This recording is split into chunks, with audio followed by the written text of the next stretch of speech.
bolehkah kita dehem-dehem dalam sholat? Ini juga banyak terjadi. Ini hukum, masalahnya sepele, tapi kalau nggak diilmoni, nggak ngaji, kita nggak tahu nih. Ya, ini kitab Fathul Mu'in, saya bacakan. Bismillahirrahmanirrahim. Watabtulu dan batal apa sholat? Sholat akan menjadi batal. Biharfaini, sebab mengeluarkan dua huruf dari mulut kita, ya. Walau doharo fi tanah nuhin, walaupun huruf tersebut seakan-akan enggak jelas dalam berdehem-dehem. Ligori ta'adurin qiraatin wajibatin, di selain bacaan yang wajib. Kal fatihati, seperti bacaan fatihah, wa misliha, dan seumpama fatihah. Kullu wajibin, adapun sesuatu yang wajib itu kauliun, yaitu rukun yang kauli. Para bapak masih ingat apa saja rukun kauli dalam sholat? Masih ingat? Di dalam sholat itu rukun terbagi menjadi tiga. Satu rukun kauli, kedua rukun fi'li perbuatan, ketiga rukun kolbi. Rukun kolbi adalah niat. Rukun kauli ada 5 di dalam sholat. Pertama adalah pembacaan takbiratul ihram, Allahu Akbar, itu rukun kauli. Yang kedua rukun kauli dalam sholat yang wajib dibaca surah Al-Fatihah. Yang ketiga rukun kauli yaitu tasyahud akhir, at-tahiyatul mubarakatus sholawatut thayyibatulillah. Yang keempat rukun kauli adalah sholawat Nabi di dalam tasyahud akhir. Asyhadu an la ilaha illallah wa asyhadu anna Muhammadar Rasulullah. Allahumma sholli ala sayyidina Muhammad wa ala ali sayyidina Muhammad. Itu rukun qauli. Yang terakhir adalah rukun qauli, salam yang pertama dalam sholat, itu rukun. Dan rukun ini di dalam sholat tidak boleh salah dalam mengucapkannya. Ya, kalau salah mengucapkan rukun qauli dalam sholat, batal sholatnya, kecuali dia berjamaah. Terus, kapankah kita boleh dehem-dehem dalam sholat?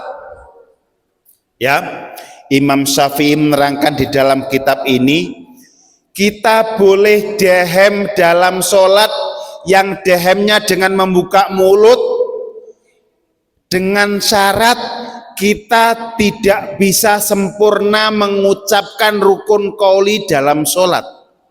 Contoh, kita mau mengatakan Allahu Akbar, kita nggak bisa. Karena apa? Ada dak yang nyangkut. Baru di situ boleh dehem untuk mengeluarkan dahak. Kita membaca Fatihah rukun dalam sholat, kita nggak bisa mengucapkan Fatihah dengan sempurna karena ada dahak yang nyangkut. Boleh dehem. Dalam tasyahud akhir kita mengucapkan kalimat tasyahud nggak bisa sempurna karena ada dahak, boleh dehem. Kita mau sholawat Nabi di tasyahud akhir nggak bisa mengucapkan karena ada dahak, boleh dehem. Kita mau salam yang pertama nggak bisa mengucapkan karena ada dahak, boleh dehem. Dehem selain di tempat 5 tersebut bisa membatalkan sholat apabila dehemnya sampai membuka mulut. Makanya dehem di selain rukun qauli yang 5 tersebut boleh dehem, tapi jangan sampai terbuka mulut.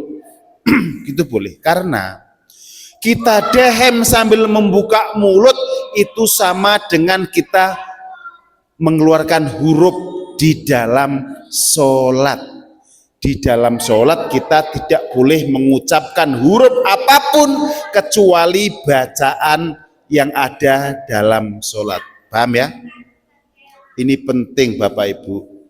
Harus kita ketahui.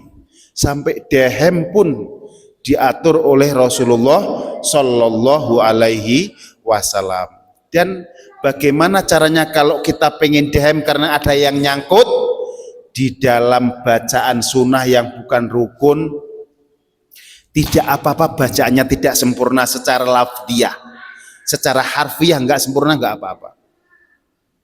Ini makanya kalau orang nggak ngaji, kadang-kadang sudah menjadi imam pun, ya dia di bacaan surat dia sampai batal sholatnya. Dan ketika jamaah menemui batalnya imam, dia harus mufarokoh, memisahkan diri dari imam karena imam sudah batal sholatnya. Ya, gerakannya tetap mengikuti imam, tapi hati kita izin kepada Allah, ya Allah maafkan hamba mesti memisahkan imam. Dalam hati saja, jangan diucapkan, batal sholat kita juga. Ya, itu makanya karena saking pentingnya sholat, kita harus berkonsentrasi dalam sholat. Sampai dehem saja diatur di dalam sholat. Jadi kita boleh dehem dengan membuka mulut hanya di 4 rukun qauli tersebut. Apabila kita tidak sempurna dalam mengucapkan rukun qauli, maka boleh kita dehem dengan membuka kita sentakkan biar keluar tidak, biar kita bisa mengucapkan lagi. Kalau di luar 5 tersebut, rukun qauli tersebut di luar yang 5, maka kalau kita harus dehem jangan sampai membuka mulut. Gitu aja. Itu pun kalau harus terpaksa harus dikeluarkan. Ya, sudah masuk isyraq,